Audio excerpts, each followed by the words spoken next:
Good afternoon everyone. Today in 12th class chemistry in chapter haloalkanes and haloarenes we are discussing about reactions of haloarenes. Reactions of haloarenes. तो जो आपकी haloarenes हैं ये आपकी less reactive होती हैं. Haloarenes are less reactive होती हैं. Haloarenes are less reactive towards nucleophilic substitution.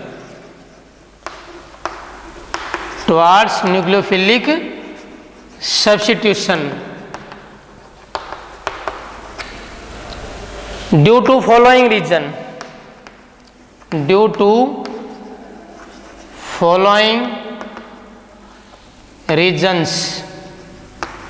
जो आपकी हेलोएरिन्स मीन्स आप समझते हो जो बेंजीन के ऊपर कोई भी आपका एक्स, कोई भी जैसे क्लोरीन ब्रोमीन जो भी हो सकता है, ये आपकी लेस रिएक्टिव होती हैं towards nucleophilic substitution due to following reasons.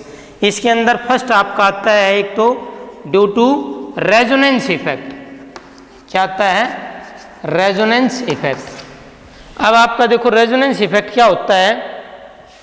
जैसे आपने ये एग्जांपल ये ले लिया है क्लोरोबेंजीन. क्या है? ये आपकी क्लोरोबेंजीन है.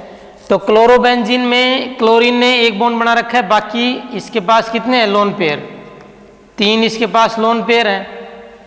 अब क्या होगा, ये लोन पेयर अगर यहाँ बॉन्ड बनाएं, ये लोन पेयर यहाँ बॉन्ड बनाएं, तो ये वाला कार्बन देखो, कार्बन कभी भी 5 बॉन्ड नहीं बनाता है. Carbon always form 4 bond.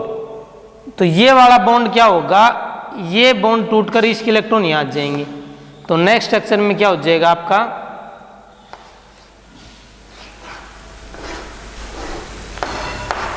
यहाँ क्लोरीन के ऊपर क्या आ गया आपका, ये इसमें लोन पेयर चले गए पॉजिटिव चार्ज, और इसके इलेक्ट्रॉन यहाँ आ गए, तो यहाँ क्या आ गया आपका नेगेटिव चार्ज. बाकी एज इट इज है. अब क्या होगा नेक्स्ट स्ट्रक्चर में, ये इलेक्ट्रॉन यहाँ बॉन्ड बना लेंगे, तो ये वाला बॉन्ड टूट के इसके इलेक्ट्रॉन यहाँ आ जाएंगे. तो नेक्स्ट स्ट्रक्चर में आपका क्या हो जाएगा, देखो यहाँ नेगेटिव चार्ज, और ये इसने यहाँ बॉन्ड बना लिया, इसने यहाँ बॉन्ड, और ये ऐसे Cl पॉजिटिव. ऐसे अगले में ये जैसे यहाँ जैसे बॉन्ड बनाएगा तो इसके इलेक्ट्रॉन टूटकर यहाँ आ जाएंगे, फिर ये ऐसे. तो ऐसे क्या होती जाएगी, ये कई रेजोनेटिंग स्ट्रक्चर रखेता है आपकी हेलोएरिन्स. तो एक तो जो हेलोएरिन्स हैं लेस रिएक्टिव होती हैं, कम होती हैं टुवार्ड्स न्यूक्लियोफिलिक मतलब कोई भी न्यूक्लियोफाइल जब इनको सब्स्टिट्यूट करते हैं. एक तो रेजोनेंस इफेक्ट होता है. सेकंड जो कंसेप्ट आता है वो आता है difference in hybridization of carbon atom. Difference in hybridization of carbon atom. जो आपकी हाइब्रिडाइजेशन है कार्बन एटम की, उसमें क्या आता है, डिफरेंस आता है. हाइब्रिडाइजेशन ऑफ कार्बन एटम में क्या आता है, डिफरेंस आता है. कैसे? जैसे ये आपकी हेलोएरिन्स का कार्बन है, और ये आपकी सपोज सिंपल CH3Cl वाला ये वाला कार्बन है. तो इस कार्बन की हाइब्रिडाइजेशन क्या होती है आपकी, sp3 होती है, जबकि हेलोएरिन्स वाले इस कार्बन की हाइब्रिडाइजेशन क्या होती है, sp2 होती है. हाइब्रिडाइजेशन क्या होगी इन हेलोएरिन्स, sp2, जबकि आपकी एल्काइल हैलाइड में क्या होती है हाइब्रिडाइजेशन, sp3. तो हाइब्रिड एक सेकंड रीजन आपका क्या आता है, डिफरेंस इन हाइब्रिडाइजेशन. थर्ड आपका आता है instability of phenyl cation. Instability of phenyl cation जो आपका सेल्फ आयनाइजेशन से, जैसे ये आपकी क्लोरोबेंजीन है, इसके सेल्फ आयनाइजेशन से जो फिनाइल कैटायन बनाएगा वो आपका क्या होता है, इनस्टेबल होता है, उसकी वजह से भी क्या होती हैं ये लेस रिएक्टिव होती हैं। और फोर्थ रीजन है आपका इलेक्ट्रॉन रिपल्सन। क्या है आपका इलेक्ट्रॉन रिपल्सन। जो आपकी हैलोएरिन्स होती हैं ये क्या होती हैं, इलेक्ट्रॉन रिच होती हैं। हैलोएरिन्स क्या होती हैं, इलेक्ट्रॉन रिच। और जो आपका न्यूक्लियोफाइल भी क्या होता है, इलेक्ट्रॉन रिच। तो इलेक्ट्रॉन रिच और इलेक्ट्रॉन रिच में क्या होता है, रिपल्सन होता है, इस वजह से भी ये क्या होती हैं, लेस रिएक्टिव होती हैं। तो आपकी जो हैलोएरिन्स हैं मेनली लेस रिएक्टिव होती हैं towards nucleophilic due to 4 reasons. First due to resonance effect. Resonance में आपने डिफरेंट रेजोनेटिंग स्ट्रक्चर देखी थी। नेक्स्ट था डिफरेंस इन हाइब्रिडाइजेशन एटम। जो आपकी हैलोएरिन्स का कार्बन है इसकी हाइब्रिडाइजेशन सिंपल हैलाइड से अलग होती है। Third instability of phenyl cation. जो फिनाइल कैटायन बनता है हैलोएरिन्स का बाय सेल्फ आयनाइजेशन वो आपका क्या होता है, लेस स्टेबल। और फोर्थ है इलेक्ट्रॉन रिपल्सन। जो आपकी हैलोएरिन्स हैं इनमें इलेक्ट्रॉन डेंसिटी ज़्यादा होती है due to double bond character. तो यहाँ और न्यूक्लियोफाइल पे आपका क्या होता है, इलेक्ट्रॉन रिच। तो इलेक्ट्रॉन में क्या होता है, रिपल्सन होता है। तो due to electron repulsion these are less reactive. तो these are the reasons. Next we are discussing reactions of haloarenes. कौन कौन सी रिएक्शंस हैं जो हैलोएरिन्स शो करती हैं।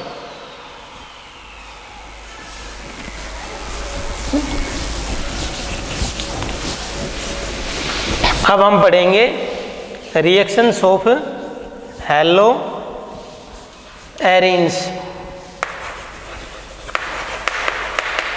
Reactions of हैलोएरिन्स।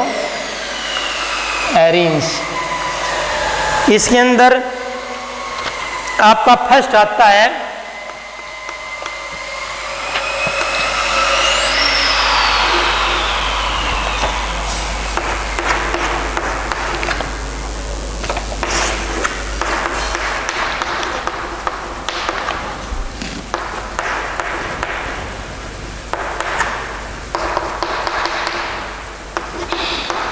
NaOH की प्रेजेंस में जो जैसे सपोज आपकी क्लोरोबेंजीन है इसमें क्लोरीन का रिप्लेसमेंट होना बाय हाइड्रोक्साइल ग्रुप। ये आपका हाइड्रोक्साइल ग्रुप के द्वारा क्या हो जाएगा, रिप्लेस हो जाएगा इधर। ठीक है, तो एक तो ये है। नेक्स्ट है ये हम रिएक्शंस में पढ़ते हैं हैलोजिनेशन। हैलोजिनेशन का मतलब इसमें कोई भी हैलोएरिन्स है ऑलरेडी उसमें हैलोजन ग्रुप का ऐड करना। जैसे ये है आपकी सपोज क्लोरोबेंजीन है, इसमें हम Cl2 का ऐड करते हैं किसकी प्रेजेंस में, अनहाइड्रस FeCl3 की प्रेजेंस में। तो देखो ये दो प्रोडक्ट बनाता है, Cl इधर भी प्लस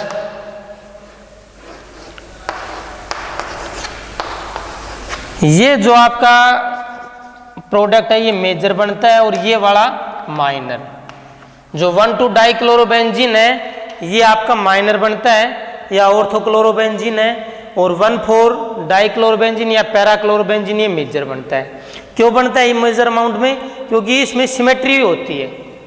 क्या होती है, एक सिमेट्रिक और लेस रिपल्सन। और यहाँ क्या होता है, नज़दीक में क्या होता है, ज़्यादा रिपल्सन होता है। इस वजह से ये वाला प्रोडक्ट आपका माइनर कम मात्रा में बनता है। यहाँ एक सिमेट्री भी होती है और लेस रिपल्सन, क्योंकि देखो ये क्लोरीन और दूसरा क्लोरीन में बहुत ज़्यादा डिस्टेंस है। यहाँ आपके नियर बाय है तो रिपल्सन ज़्यादा होता है। तो मोस्टली में आपका पैरा पोजीशन वाला प्रोडक्ट ज़्यादा बनेगा। तो हैलोजिनेशन का मतलब क्या है, कोई भी हैलोजन ग्रुप का, जैसे Cl2 हमने ऐड किया है क्लोरोबेंजीन के अंदर अनहाइड्रस FeCl3 की प्रेजेंस में। नेक्स्ट है नाइट्रेशन।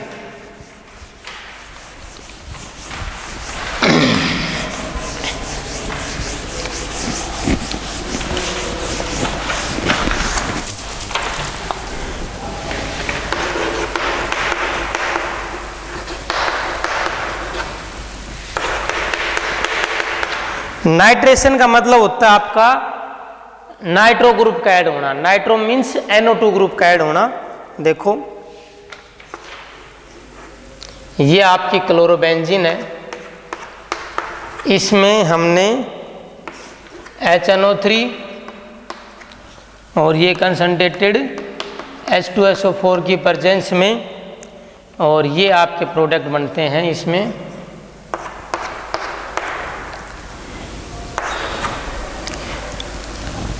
इसमें भी वही ये वाला प्रोडक्ट आपका मेजर बनता है, प्लस में एक प्रोडक्ट और बनता है,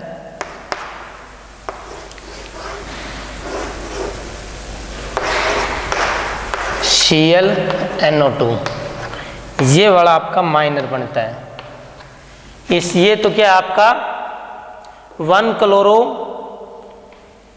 2 3 4 नाइट्रो बेंजीन, और ये क्या है आपका 1 क्लोरो 2 नाइट्रो बेंजीन। देखो यहाँ अल्फाबेटिकल ऑर्डर है, क्लोरीन का C पहले आता है, नाइट्रो का N बाद में आता है, तो इस वजह से क्लोरीन को हम प्रीफरेंस फर्स्ट किया है 1 क्लोरो 4 नाइट्रो बेंजीन, और इसमें 1 क्लोरो 2 नाइट्रो बेंजीन। ये थी आपकी nitration. Nitration means NO2 group का ऐड होना। नेक्स्ट है आपका आता है सल्फोनेशन। सल्फोनेशन का मतलब होता है आपका सल्फोनाइल ग्रुप का ऐड होना, ही क्या कहलाएगा आपका sulphonation. Sulphonation, sulphonation means sulphyl group का ऐड होना। जैसे ये आपकी है क्लोरोबेंजीन। क्लोरोबेंजीन की रिएक्शन हमने जब कंसंट्रेटेड H2SO4 के साथ किया और इसको हम जब हीट करते हैं तभी इसमें SO3H ग्रुप का ऐड होना एट पैरा पोजीशन। ऑर्थो पे भी हो सकता है, पर ऑर्थो पे अगर प्रोडक्ट बनता है तो क्या बनेगा आपका माइनर अमाउंट में, ये बनता है आपका मेजर अमाउंट में, और ये वाला बनता है आपका माइनर अमाउंट में। क्यों? क्योंकि यहाँ पर आपका क्या होता है इलेक्ट्रॉन इलेक्ट्रॉन या दोनों ग्रुप नज़दीक होने से क्या होता है आपका रिपल्सन होता है। तो ये आपका है सल्फोनेशन। सल्फोनेशन मतलब सल्फोनाइल ग्रुप SO3H ग्रुप का ऐड होना। इसमें क्या होगा, जैसे ये ग्रुप इसके अंदर ऐड होता है तो इसमें से देखो एक SO3H H2SO4 में से यहाँ ऐड हो गया। अब यहाँ से जो H निकलेगा, क्योंकि बेंजीन पे क्या होता है हर कार्बन के ऊपर एक हाइड्रोजन होता है, तो यहाँ से जो हाइड्रोजन निकलेगा वो इसके OH के साथ रिएक्शन करके क्या बना लेता है, वाटर बना लेता है। ओके, नेक्स्ट इज आपकी फ्रीडल क्राफ्ट रिएक्शन। नेक्स्ट जो आपकी आती है reaction Friedel craft reaction.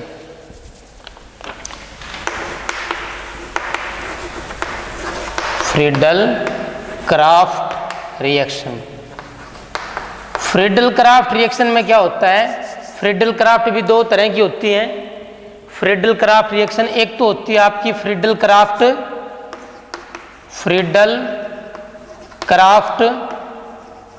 Alkylation. Friedel craft alkylation reaction, और एक होती है आपकी फ्रीडल क्राफ्ट असाइलेशन। अल्काइलेशन का मतलब कोई भी अल्काइल ग्रुप का ऐड होना। जैसे आप देख सकते हो ये आपकी क्लोरोबेंजीन है, इसके अंदर आपका CH3Cl, और ये किसकी प्रेजेंस में अनहाइड्रस AlCl3 की प्रेजेंस में हमने जैसे ऐड किया।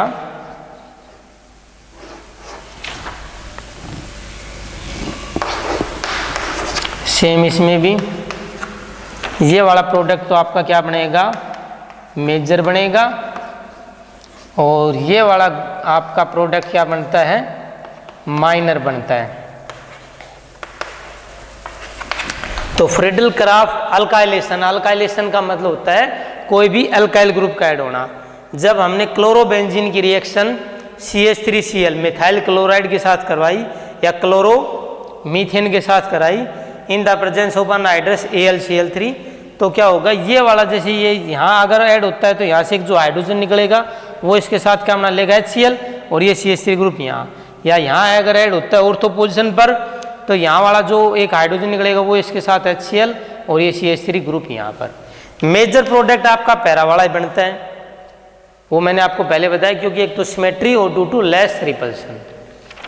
ये थी आपकी Friedel Crafts alkylation. Next we are discussing Friedel Crafts acylation.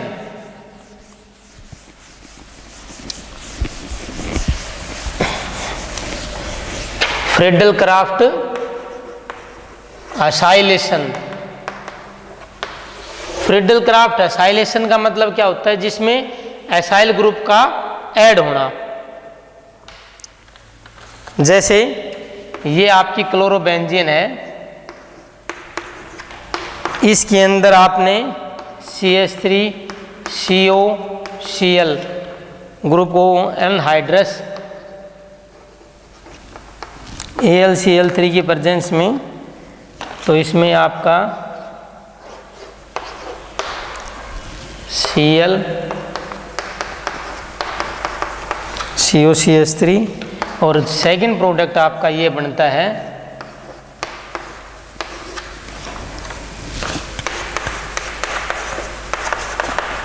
Para position पे। तो इसमें असाइल ग्रुप कौन सा आपका, ये COCH3 ग्रुप का ऐड होना। तो ये अगर यहाँ पर इस पोजीशन पे ऐड होता है तो यहाँ से एक हाइड्रोजन निकलेगा, वो इसके साथ HCl बना लेगा, और ये COCH3 ग्रुप यहाँ पर, या पैरा पे लगता है तो यहाँ से जो हाइड्रोजन निकलेगा वो HCl और ये। तो ये थी आपकी Friedel Crafts acylation reaction. Next हम पढ़ते हैं रिएक्शन विद मेटल्स। अब हम जो हेलो एरिन्स की रिएक्शन है वो किसके साथ पढ़ेंगे, मेटल्स के साथ क्या रिएक्शन शो करते हैं।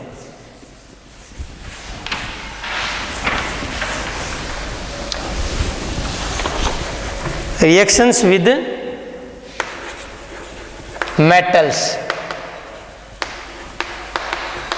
कि अगर हम मेटल्स के साथ इसकी रिएक्शन करवाएं तो वो क्या बनाता है। तो इसके अंदर सबसे पहले आती है Wurtz Fittig reaction. Wurtz Fittig reaction. Wurtz reaction हम ऑलरेडी डिस्कस कर चुके हैं। वुड्स रिएक्शन में क्या थे, दो अल्काइल हैलाइड थे, सपोज CH3Cl प्लस CH3Cl। इसकी रिएक्शन दो सोडियम के साथ in the presence of ether, तब आपके क्या थे, अल्काइल ग्रुप आपस में ऐड होकर और सिंपल एक एल्कीन बन गई थी। जैसे CH3Cl plus CH3Cl plus 2Na, तो आपका बन गया CH3Cl ईथेन प्लस 2NaCl। और वुड्स फिटिग रिएक्शन वो थी वुड्स रिएक्शन। वुड्स फिटिग में क्या होगा, एक सिंपल अल्काइल हैलाइड होगी, जैसे आपने CH3Cl ले लिया प्लस सोडियम ले लिया प्लस इसमें एक आपके पास क्या होगी, जैसे ये बेंजीन वाली अल्काइल। इसके साथ रिएक्शन कराएंगे किसकी प्रेजेंस में, ईथर की प्रेजेंस में। तो देखो ये आपका CH3 प्लस 2NaCl। तो वुड्स फिटिग में क्या है, ये तो है वुड्स फिटिग। नेक्स्ट है आपकी फिटिग रिएक्शन, दोनों को मैं कंपैरिजन से समझाऊंगा। फिटिग रिएक्शन, फिटिग रिएक्शन में क्या है, जैसे ये आपकी सपोज क्लोरो बेंजीन है प्लस 2Na, फिर आपकी एक और क्लोरो बेंजीन ले लिया आपने, और ये जब ईथर की प्रेजेंस में रिएक्शन करवाते हैं तो ये क्या बनते हैं, ये ऐसे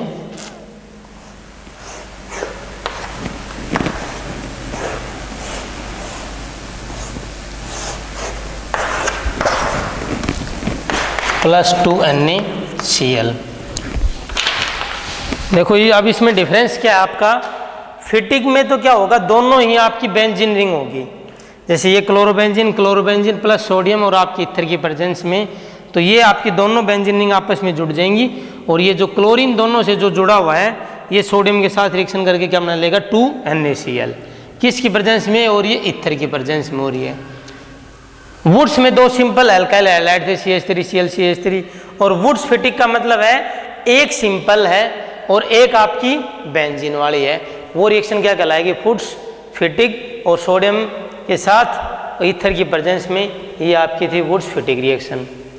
तो this is all about the reactions of haloarenes. और अब एक टॉपिक और बचता है, last topic, uses of polyhalogens compound.